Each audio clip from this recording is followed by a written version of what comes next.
Welcome back to the Pokezone guys. तो आज हम स्टार्ट करने वाले हैं डिफाइन मी सीरीज जिसका नाम है पोकेमॉन शैडो एंड लाइट। तो सीरीज के स्टार्टिंग में हमें मिस्टर माइन दिखाया जाता है जो ऐश केचम के घर के बाहर साफ सफाई कर रहा होता है। देन सीन चेंज होते ही हमें दिखाए जाते हैं ऐश एंड पिकाचू जो अपने रूम में रेडी हो रहे थे। एंड देन हमें दिखाई जाती है डीलिया केचम जो ऐश से पूछ रही होती है तुम इतनी सुबह सुबह उठकर कहाँ जा रहे हो। ऐश केचम कहता है कि मुझे प्रोफेसर ओक ने बुलाया है, वो कोई न्यू रीजन के बारे में मुझे बताने वाले हैं। देन डीलिया केचम कहती है ऐश से ठीक है पहले नाश्ता कर लो फिर तुम चले जाना। फिर सीन चेंज होते ही हमें दिखाया जाता है ऐश केचम जो अपने पोकेमॉन के साथ खेल रहा होता है। एंड फिर हमें दिखाया जाता है प्रोफेसर ओक जो ऐश को बता रहे होते हैं दी न्यू रीजन जिसका नाम था वंतरा region. Then professor Oak Ash को बताते हैं वंतरा रीजन के बारे में। वंतरा रीजन में बहुत से रहस्यमय शैडो एंड स्ट्रॉन्गेस्ट पोकेमॉन रहते हैं वहाँ पर पोकेमॉन मास्टर चैंपियनशिप होने वाली है। तो ये सुन के अपना ऐश बहुत ज़्यादा एक्साइटेड हो जाता है एंड वो कॉल करता है ब्रॉक को। एंड ब्रॉक भी उसके साथ जाने के लिए मान जाता है, लेकिन उससे पहले ब्रॉक कहता है कि तुम प्यूटर सिटी में आ जाओ, सो फिर हम वहीं से निकल जाएंगे।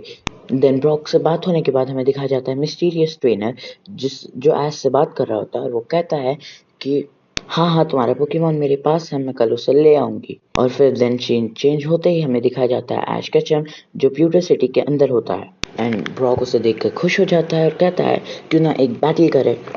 एंड ऐश केचम उसके लिए रेडी हो जाता है। फिर ब्रॉक भेजता है अपने क्रोगंग को और ऐश भेजता है अपने पिकाचू को। क्रोगंग स्टार्टिंग में ही पॉइजन स्टिंग का यूज कर अपना पिकाचू उसे क्विक अटैक से डॉच कर लेता है। देन दोनों के बीच में फाइट शुरू हो जाती है एंड पिकाचू थंडर पंच का यूज़ करता है। देन उसके बाद पिकाचू इलेक्ट्रो बॉल का यूज़ करता है जिससे क्रोगंग अपने पंच से डॉच कर लेता है। हमें दिखाया जाता है क्रोगंग जो धुएं में पिकाचू पर पॉइजन पंच का इस्तेमाल करता है जिससे पिकाचू बहुत ज़्यादा जख्मी हो चुका था। हमें दिखाया जाता है कि ऐश एंड पिकाचू एक दूसरे के साथ कनेक्ट हो चुके हैं और पिकाचू के आसपास इलेक्ट्रिकल आर्मर बन चुका है। पिकाचू अपने एक ही थंडरबोल्ट से क्रोगंग को हरा देता है जिससे ब्रॉक थोड़ा हैरान होता है और फिर क्रोगंग को वापस बुला लेता है। देन फिर हमें दिखाया जाता है कि ब्रॉक एक पोकेबॉल फेंक रहा होता है जिसमें से निकलता है गोलम पोकेमॉन। गोलम आते ही पिकाचू पर हाइपर बीम का यूज कर देता है जिससे पिकाचू अपने क्विक अटैक से डॉच करता है एंड गोलम सोलर बीम का यूज कर देता है पिकाचू पर, वो जाके सीधा पिकाचू को लग जाती है। देन गोलम पोकेमॉन यूज करता है सोलर बीम का जिससे पिकाचू बहुत ज्यादा जख्मी हो जाता है। पिकाचू बहुत ज्यादा जख्मी हो चुका था लेकिन फिर भी वो उठता है और यूज करता है एक पावरफुल थंडर पंच का जिससे गोलाम को ज़्यादा डैमेज नहीं पहुंचता है। लेकिन फिर पिकाचू यूज़ करता है थंडरबोल्ट का जिससे गोलाम को बहुत ज़्यादा डैमेज होता है एंड फिर क्विक अटैक से पिकाचू इस मैच को जीत लेता है। एंड वहीं पर गोलाम फेंट हो जाता है। एंड फिर हमें दिखाया जाता है कि पिकाचू बहुत ज़्यादा थका हुआ है, इसलिए ऐश पिकाचू को वापस बुलाता है और भेजता है चार्जार्ड को। और वहीं पर ब्रॉक गोलाम को वापस बुला के भेजता है ऑनिक्स को।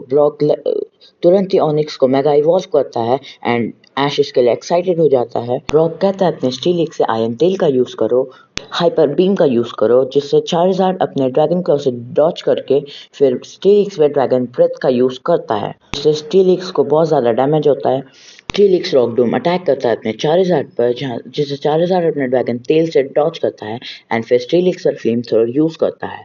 एंड फिर हमें दिखाया जाता है चार्जार्ड फायर ब्लास्ट यूज करते हुए एंड वहीं पर स्टीलिक्स यूज करता है हाइपर बीम। देन इसके बाद बहुत बड़ा एक्सप्लोजन होता है एंड फिर उसके बाद हमें दिखाया जाता है कि स्टीलिक्स हार चुका है। Then Ash and Brock dinner करने का सोचते हैं एंड फिर वो डिनर करने जाते हैं। एंड डिनर करते करते ब्रॉक पूछता है कि मिस्ट्री भी हमारे साथ आने वाली है क्या। देन ऐश कहता है मिस्ट्री नहीं आने वाली है, मैंने उससे पूछा, लेकिन मेरी एक फ्रेंड है जो हमारे साथ आने वाली है कल सुबह। देन ब्रॉक ऐश से कहता है कि अभी सो जाते हैं, फिर हमें कल सुबह जल्दी भी उठना है, कल सुबह जल्दी जाना भी है। एंड फिर हमें दिखाया जाता है कि सुबह हो चुकी है एंड फिर ऐश तैयार हो रहा होता है